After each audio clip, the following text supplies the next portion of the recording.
what I would suggest doing is first looking at your network, right? Your network of people. So what I mean by that is look who's around you. Like look to see family members, um, co-workers. You want to look into colleagues, anybody that may have a business that you know of, or someone that have their own network. But you want to start there. I think that that's the quickest way, the cheapest way to do it. You want to start by talking to people that is around you. From that point, you want to ask those people like, "Hey, I have a vending business. I just started. I'm looking for new customers. I would love to, if you have any openings or any suggestions, like, hey, here's my number, blah blah blah. Like, kind of go that route first. Um, you can take that approach of contacting as many people as possible, like even looking at your phone, doing that. That's gonna, you know, that's the long road. If I'm being honest, that's the long road, but that's also like something that you can do right now, and there's no barrier of entry. Like you can do that and get started and immediately have a conversation with somebody today off of that. That's the first way. The second way that you can do that is going door to door. Now, me, when I first got started in the vending business, I had a full-time job. So going door to door is not was not something that I had the time to do. Like door to door, wife, kids. Like I'm not doing that. I don't have time to do it. But you could go door to door, going to these different businesses, having like a product list, vending machines, all of these things, like but once again, those are things that are free, they're accessible, but it also takes more time. Now, if you want to skip the line, there are some tools to help you skip the line. One of them being, I use them, Vending Exchange. This is a company, but you can use them that kind of help skip the line. Like you pay for this service, it's a monthly subscription, and they'll send you different leads. And then once you find a lead, you'll have to pay for that lead. And from there, you'll get in contact with that customer and try to close that deal. And that is very successful. I mean, I've done that before and had a 100% success rate in closing that. Um, but with everything, there's going to be some hiccups. I would say, oh, you say you don't have vending exchange in the UK? Got it. What I would strongly suggest is like, it's going to take some hard work, some grind work, but I would suggest finding, and I always tell people wherever you are, right? Like whatever location you're in, like focus in on that 10-mile radius of where you are at, right? And not even really 10 miles. I would say more so 10 minutes. So think 5 to 10 miles from where you're at, your home space. And I will look at the type of businesses in that space, right? Like you want to look at places that have um, high traffic areas. So for me, high traffic is at least 50 people. The more the merrier, but 50 is my bare minimum. If there are not at least 50 employees there, I'm not going to mess with it typically. So at least 50 employees. You want to look at places that have, if it's a warehouse situation, they have 2 and 3 shifts, right? If it's a medical facility, they're open 24/7. Senior living facilities, these are places that are open 24/7. Those are your bread and butter places. And you just looking in that radius around you. The reason why I say focus on the places that are around you is because when you do close those places, you can get to them quick, right? Like that's one of the biggest mistakes that I made early on in this business. Metro Atlanta, I am spread all out, right? And so one of the mistakes I made is that, hey, you have like 20 locations, but they're all spread out. And so at any given point in time, when I'm doing routes, I'm all over the place. Versus if I just got locations within that 5 mile radius, I can hit up all of my places in a matter of a day or two and be done, right? And I can build my route around my location where I'm at. So I would focus in on there. So if you just, I mean, you take something, you can go on Google and you can say warehouses within 5 miles of where I'm at, right? You can do senior living facilities within 5 miles of where I'm at, medical facilities within 5 miles of where I'm at. all of those sweet spots, gyms, like those types of locations, whatever the location that you want, but those high traffic areas, I would focus on them. And the first thing I would do is like once you have your business things taken care of, I would just start calling those businesses and just and let them know who you are, tell them you have a vending business and you're interested in providing a free vending machine to their area, and just wanted to know who I need to talk to. Now you will in going that route with the cold calling and even walking in, you will talk to a lot of people. You're probably gonna have to call hundreds of people. I'm not even gonna downplay that for you, but all it takes, if you have that criteria, if you're looking at a place to have at least 50 people that have if it's a warehouse, they have 2 and 3 shifts. If it's a medical facility, they're open 24/7. Gyms open, you know, so if you can find 24/7 gyms or at least gyms that are open 7 days a week with long hours, you want something that's going to be a high traffic and also like long hours. People are open the entire time. You can find those type of places, high traffic, and especially places that there are food deserts, meaning that there's just no access to food within that same 5 mile radius. Like if there's a grocery store that's far away, or if there's restaurants that's far away, those are sweet spots for location. So you're just gonna have to get on your grind and call, and when you close one, all it takes is one, right? Once you get that one location, one thing that I was taught I have a sales background, right? So, like, one thing that I was taught in sales is that, say I close Debbie's location. Well, okay, Debbie, as soon as I close your location, I'm going to go right next door and tell them, like, hey, just want to let you know I'm new in the area. Um, Miss Debbie next door, we're bringing the vending machine to her location within the next couple of weeks. Just wanted to let you know because she said that you were good people over here. And then we go from there. Try to close that person that's right next to somebody, because now you have that fear of missing out because you're helping somebody else in the neighborhood, right? And then you go to the next person. And so that's a longer thing. And depending on the type of person you are, that may be something that's difficult for you if you're not a person that's like to interact with people a lot, or not as outspoken like me. I'm an outspoken person and I can pretty much talk to anybody. I don't have a problem with that, but that's not everybody, right? And so if that's not you, you might want to stick to the cold calling. But in person, things will tend to move a little bit faster. So hopefully that helps out, Debbie. But yeah, I mean, there are some tools like the Vin list. Is something that you can use very similar to Vending Exchange, but once again, you are in the UK, and so I don't know if that will work in the UK. I'm not familiar with the tools that are available in the UK, but there are some things out there like VinList, Vending Exchange, uh, Vin Courier. All of those are some good tools to use. So hopefully that helps. Yeah, VinList is US only. Okay, got you. Yeah. So I mean, and maybe for you, this may be something where you have to go in and just do that research and just say like, okay, or that may be a business opportunity for you. Resources in the UK that are not available. Is it really? So it's just up and coming with the vending business. I wonder why is that? Are there like some stipulations in place that's keeping that from progressing in the UK? I wonder why is that? I've never been to the UK. The one time that I was planning to go, the world shut down, and so my trip was canceled. But I got to make my way back that way.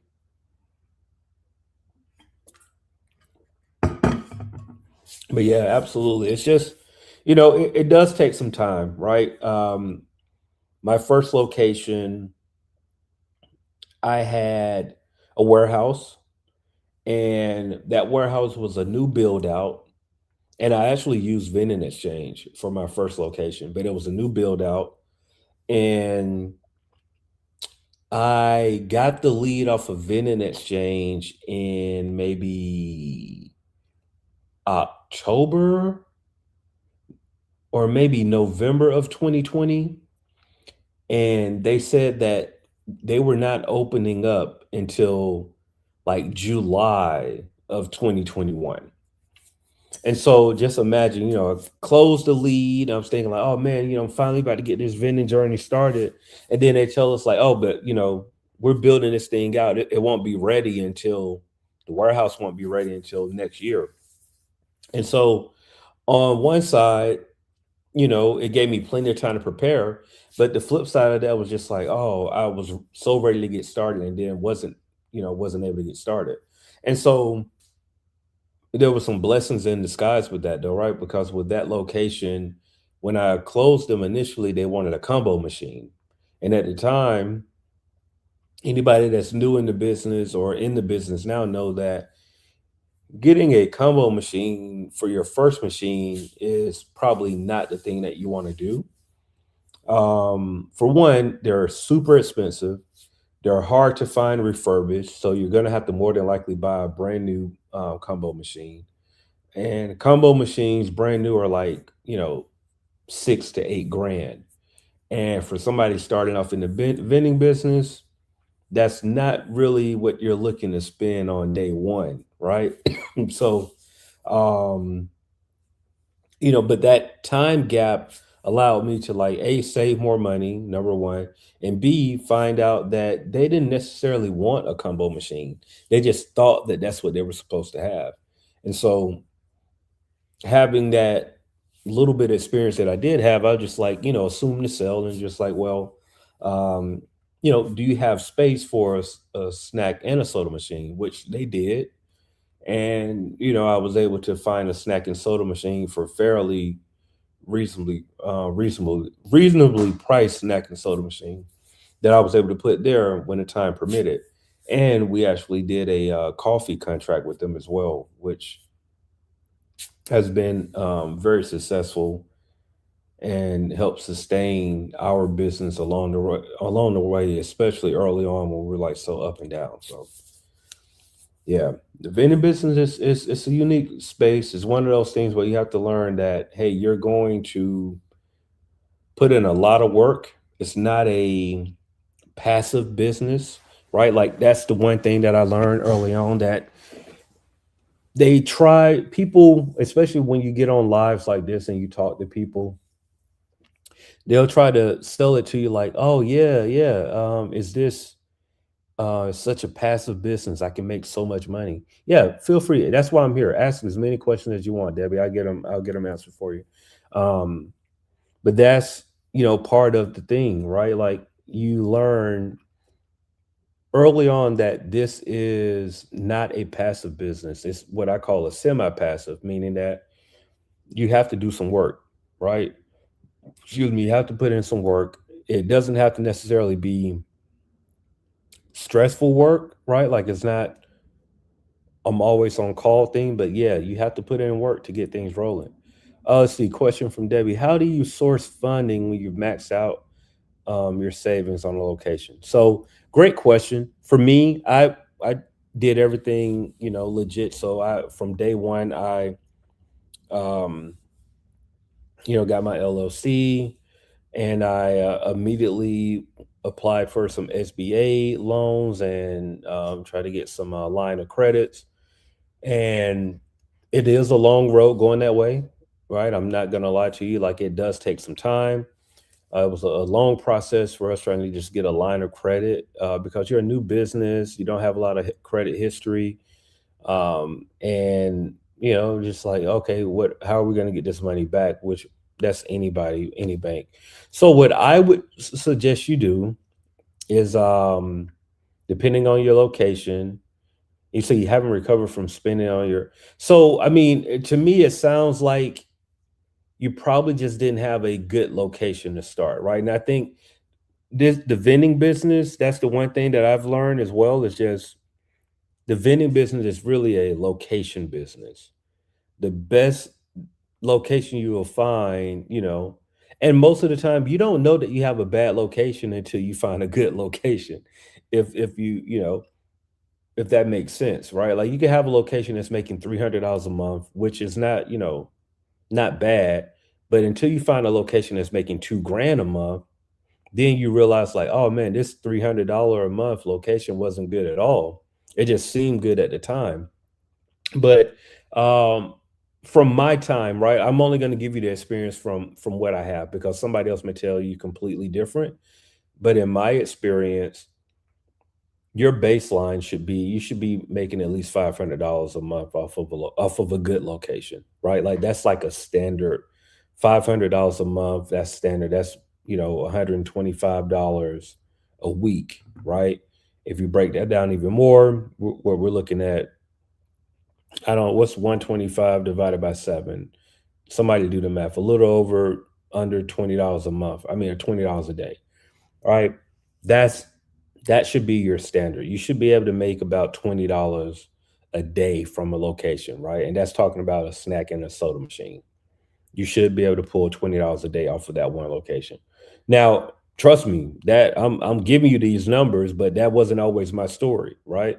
But I'm just telling you as a baseline, if a location can't give you, if you can't make at least $20 a day off of a location, it's probably not a good location for you, or that location need to be optimized, meaning that you might need to check what type of products that you're selling at a location.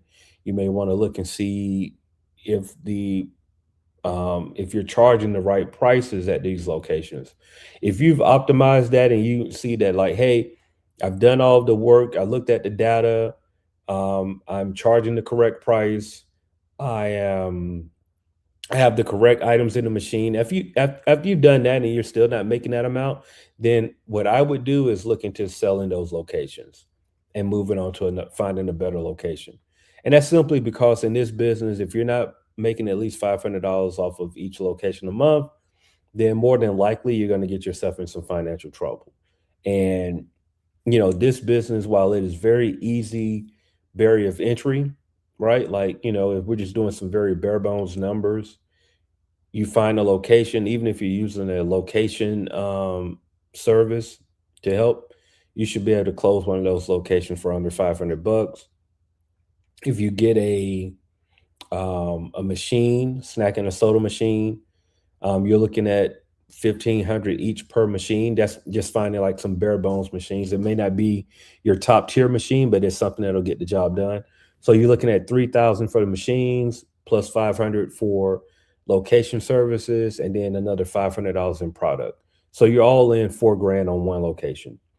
These numbers are like they can be skewed high, they can be skewed low. It just depends on your risk assessment and where you're locating sourcing machines. I My first 2 machines that I purchased were $500 total, but I had a very unique situation. There are also older machines that needed to be upgraded, and by the time I finished with the upgrades and added the card readers, I was closer to about $750 per machine. So you factor in about 1,500 for the machines, right? For 2 machines, $1,500. What I out of pocket total at the end of the day. But that is a unique circumstance. So even with all that being said, you're looking at about 4 grand, 4 to 5 grand to start. And that's like to have solid machines, a solid location, and all of those things. So if I'm all in 5 grand, I mean, I'm looking at it's gonna take me a year to recoup that, right? That's just me doing these bare bone numbers. So if you're looking at trying to get to that next step and get the right location, then it's gonna have to mean that your funding is gonna have to come from one or two places. So for me, in any business, I've always been taught to like find the money. Because if you're using your own money, once you're out, right? So at some point, you're gonna have to find some funding. You're gonna have to work with the bank. You're gonna have to work with a private lender or somebody to get this money. So for me, I was able to, with NIAX. These are the card processors. They gave me a line of credit with NIAX Capital, so that was great. We didn't have to put a lot of money up front to get card readers, which that's a part of the business that you're going to need a card reader. I was able to acquire $10,000 line of credit. from my bank, which I bank with Wells Fargo. So that was a great help. And I had my own money, and plus I found like I had another investor that wanted to join in. And they just gave me like a no interest. So I got lucky on that, like 6 grand, no interest, right? So I had about 16, well, excuse me, I had about um 20, about 20 grand, to start with. And even with that 20 grand to start with, I end up spending way more than that. So, but don't do what I did, right? So one thing that I did with this business was once I first started, the machines, if I take you back into the story, the machines that I got for $500, they were actually at an office that I worked out of. But once again, I started this business in the pandemic.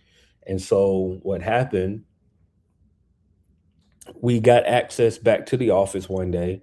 I went to the office, I saw a snack and a soda machine just sitting there, and I'm just like, yo, like, you know, um, is anybody using these machines? Like, I know we haven't been in the office in like a year and a half. So they just been sitting here for almost 2 years, like, hey, what's going on?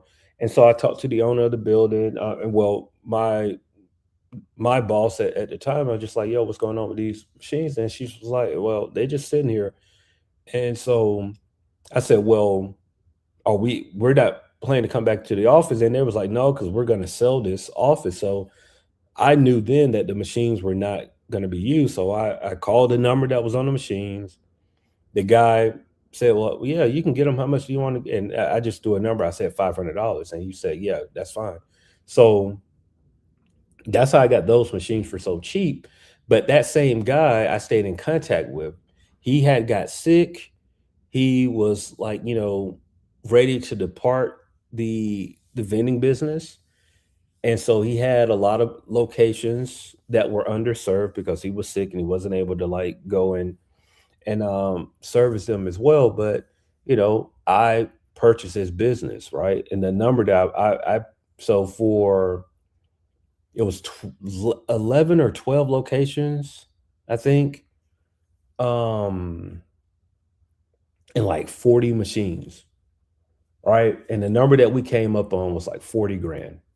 Now, hindsight being 2020, I overpaid for that, right? I mean, the business um that the locations were not they were not all bad locations. There was some bad locations in there. But this was so early on in the business where I didn't have the full scope of the vending business like I have now. Like me now, I would have done that deal. It wasn't a bad deal. It was just I could have found a better deal. Like I could have took that same 40,000 and bought better machines and got better locations, right? So I could have used that same money and probably did for 40 grand, I could have got like 5 to 7 solid locations with machines for that same price.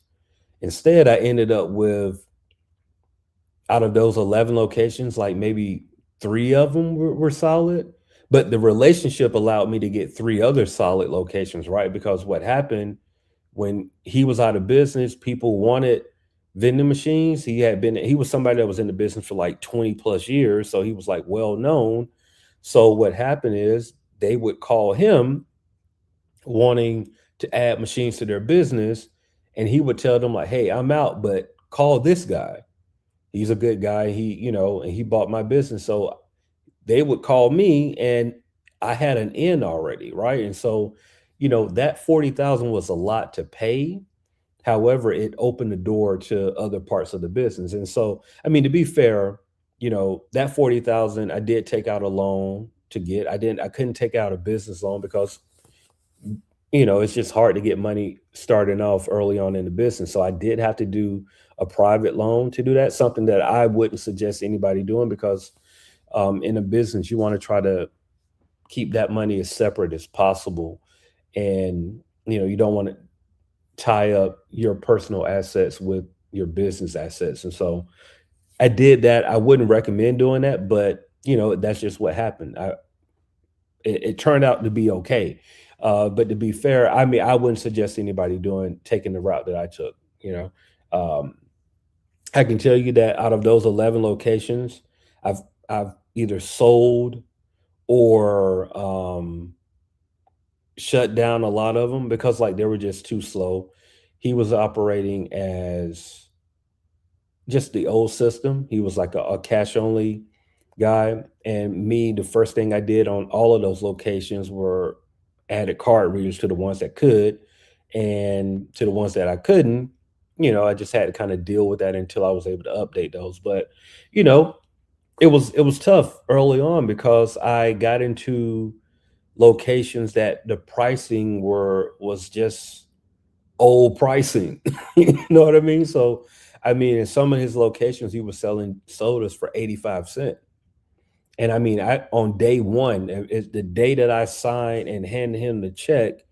When I went to those locations, I immediately changed the prices for the majority of them to like $1.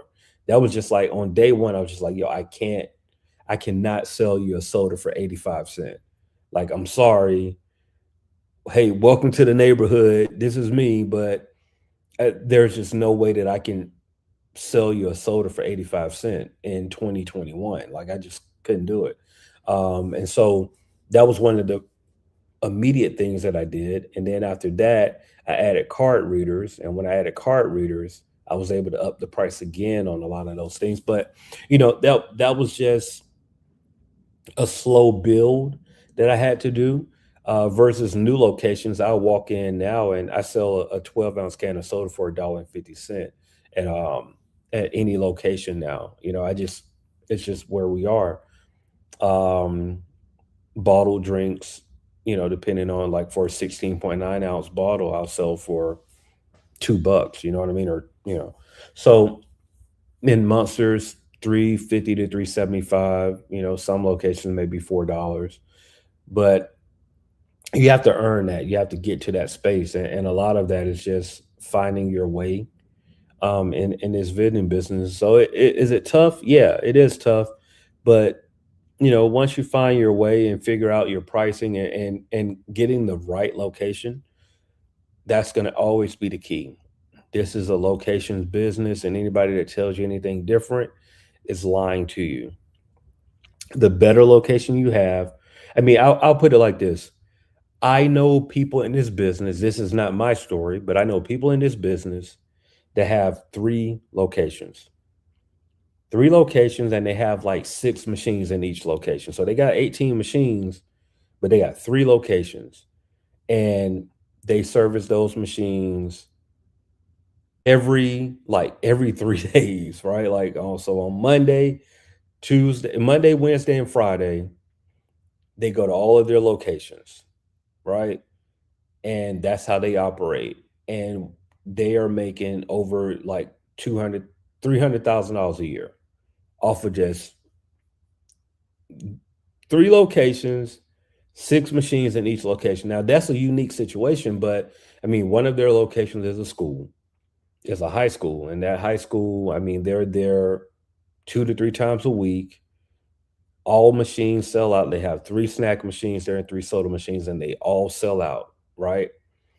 But that is just they found the right location. They're in a location that, I mean, 1,000 students, all with disposable income with no responsibility, that's gonna buy a drink, they're gonna buy chips, sodas, they're gonna do all those things every single day.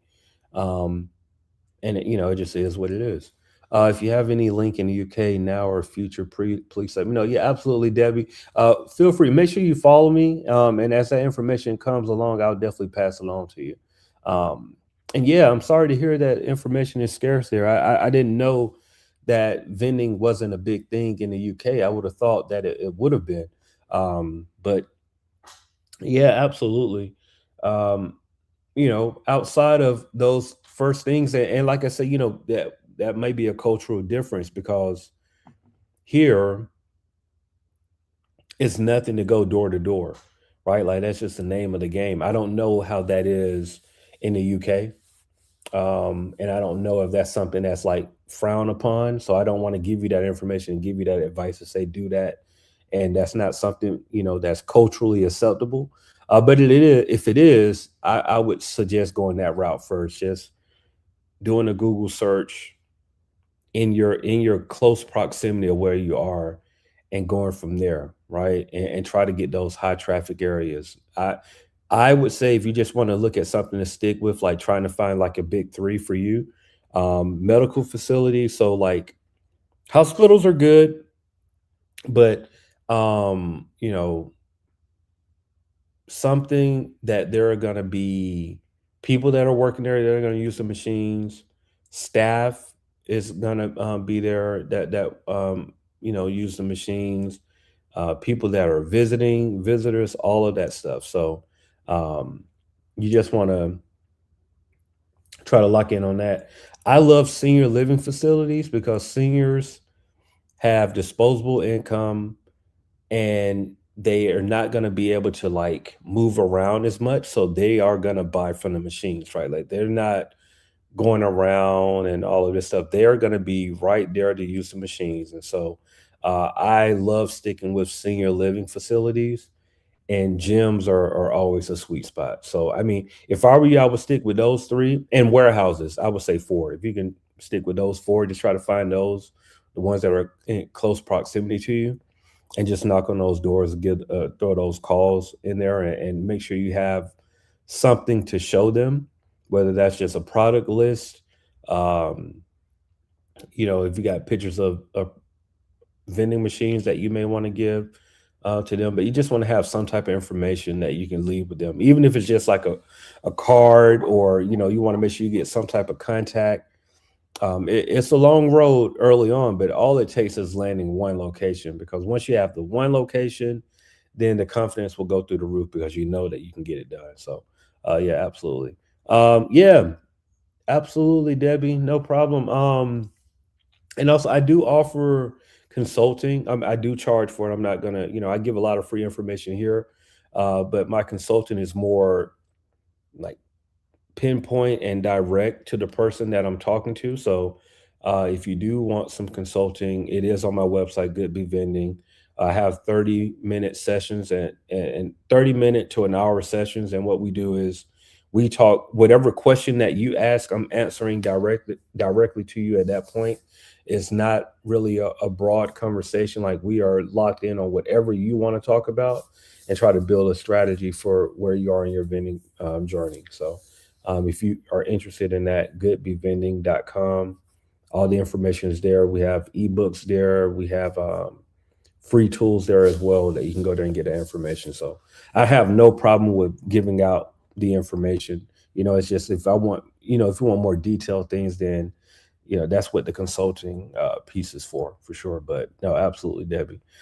Shout out to Jamie Miller. I appreciate the follow. Thank you so much. But yeah, any more questions? Throw them in the chat. I'm here. I'm here for maybe another 15 minutes or so. So yeah, if y'all got any questions, feel free to throw them in the chat. We'll get them answered. Thanks for everybody that's been joining in. I appreciate all the likes, all the questions. If you haven't already, please follow us. We're trying to build out this community here in the best way we could. I would do that, but some information doesn't adapt to UK. Absolutely. No, I get that. I know you're in a unique circumstance, Debbie. Um, and I would definitely search around to see if there's anybody else in the UK that can help out with some of those resources, because I know that that is something completely different. Um, Dealing in the UK, because I don't know what type of restrictions that you may have.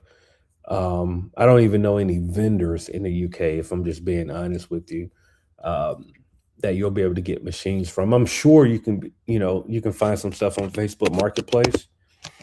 Like always, Facebook is a huge resource, so I'm sure you can get some information from there. Um, but yeah, absolutely, I completely understand. Let's see. So while we're still here, this is something that you could use once you get locked in, Debbie. Um, Vensoft, Vendsoft is what I use for like my inventory management, and also I use it for my scheduling. I'm able to kind of look at an overview of my month and my upcoming week and what I need to get my week started. So, like, I have 8 locations I need to visit on schedule this week.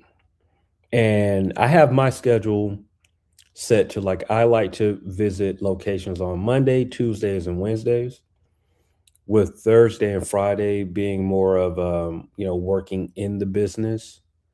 Um, and Saturday and Sunday are more like planning days. So, um, you know, it helps me. So I'm not every day. I mean, I am doing something every day, but that's how it is as an entrepreneur. You trade your 9 to 5 to work 24/7. But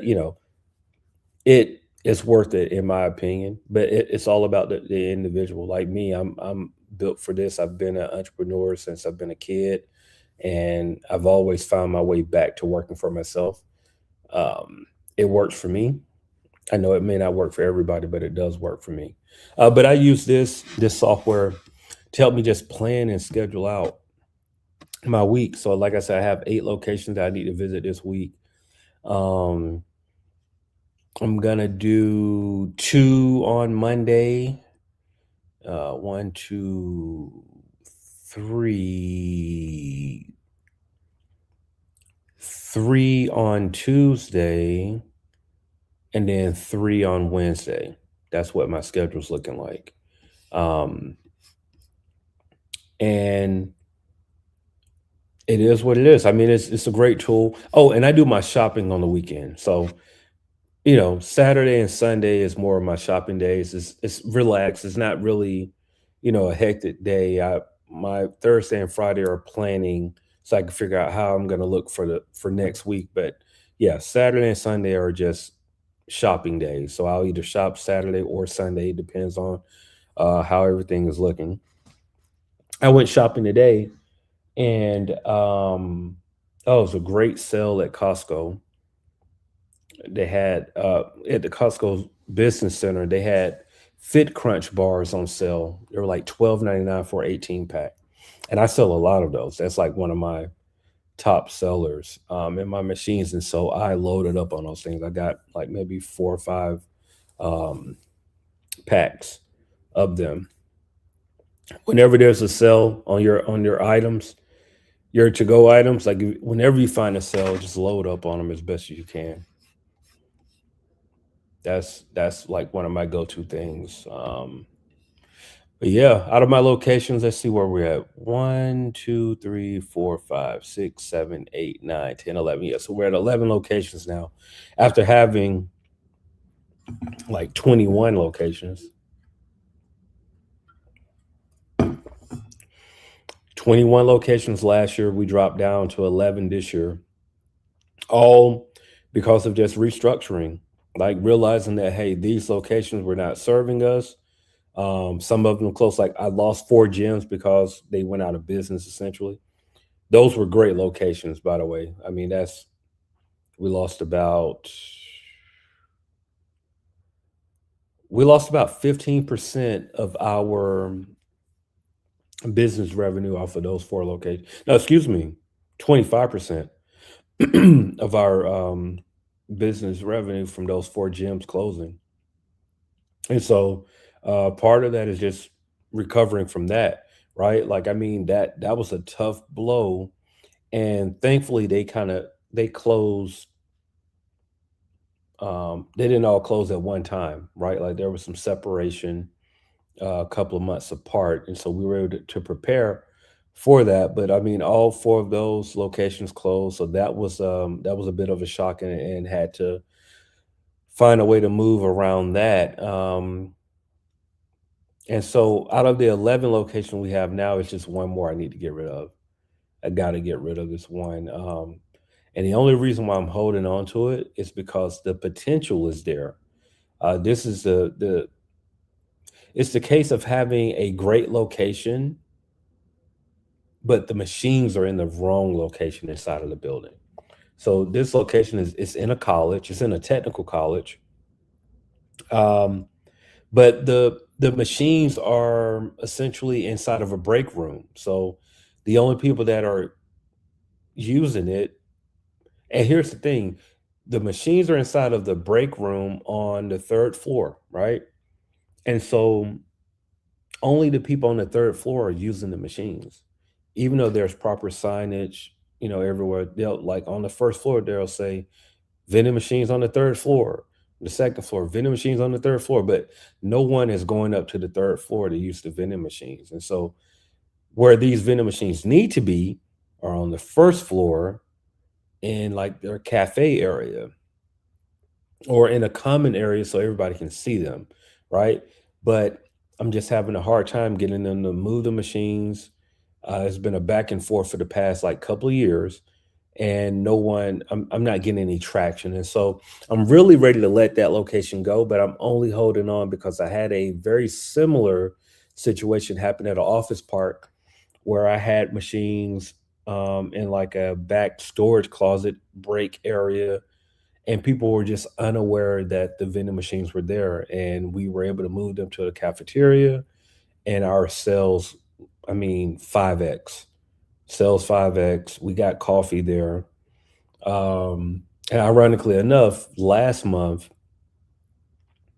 that same location, they're bringing a restaurant back in their cafe area, and so we had to move those machines out. And now they moved to another building on the second floor of another building in a lounge area. But I mean, we're seeing a significant dip in sales as we expected that to happen because, you know, there it's just not in the common space. And so um unfortunately that's something that we're dealing with now. Like we didn't want to move the machines, but they insisted on moving in. They assured us that they were gonna have proper signage. Would they have some signage? But it's just like if I'm in this building, why would I leave this building to go to another building to go to a snack machine? So essentially, we're trying to get everybody in this other building on board to know that the vending machines are there. And so, you know, things that you have to deal with. So our sales have dropped tremendously at that location. Um, and it's just a part of the business, right? Things like that happen. You kind of roll with the punches. There's no real way to um, get around some of those things. You just kind of have to just like, all right, this is it. This is what it's going to be. And go from there. So, all right, we're closing in on it. I'm actually getting tired. I'm not gonna lie to you. 2 more minutes. So I got time for one more question. If anybody has a question, go ahead and throw it in the chat. And while we're waiting on that question, make sure you guys go ahead and if you're not, follow Good Be Vending. And if you want, you can go to our website, goodbevending.com, and click at the very top of the page. There is a free tool. There is a quick start guide on how to get started in vending. All we ask for is your email address. So you send us your email, and we will email you a copy of that quick start guide. It's a very good tool. It's one page. You can look at it, and it'll mark down all the things that you should be doing, like it's your first start into the vending business. Those things need to be done first before you do anything else. So, but yeah, if y'all don't have any questions, I got one more minute. One more minute. Let me know if you got a question. One more minute.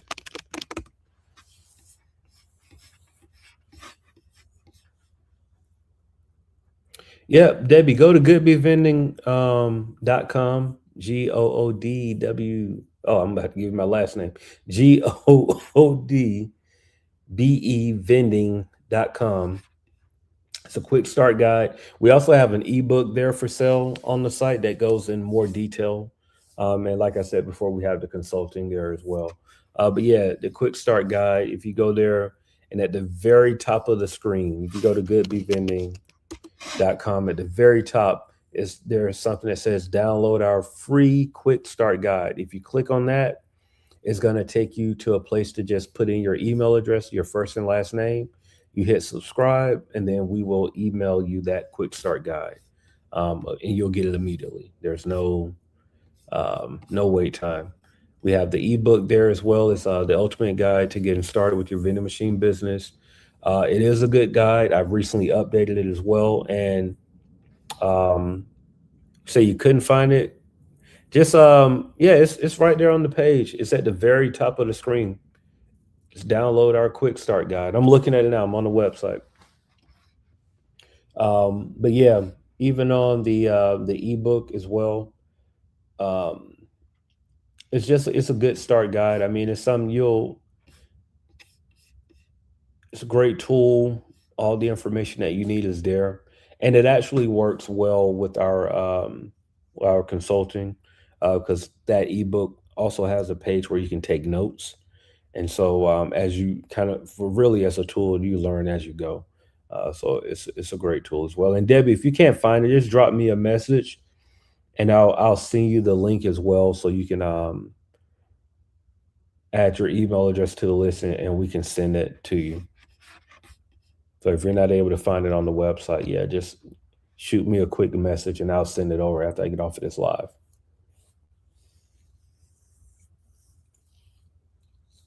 Absolutely, absolutely. Well, look, I appreciate everybody that tuned into the live tonight. We're going to continue to do these a little bit more. Absolutely, you're welcome, Debbie. Thank you for tuning in. We're going to do these more often. Just trying to get more intentional about being online is something that's not. It's something that I don't do often, right? Like I'm always online doing other things, but when it comes to talking to people, just have to be more intentional about doing it. So that's the goal, especially going forward. Just like doing this more, because helping people, that's a goal of mine to make sure I'm helping people. So we appreciate y'all. Thank y'all so much, and once again, make sure y'all follow Good Be Vending, and good luck in your vending journey. We'll see you next time. All right. Good night, everybody, and good morning if you're in the UK.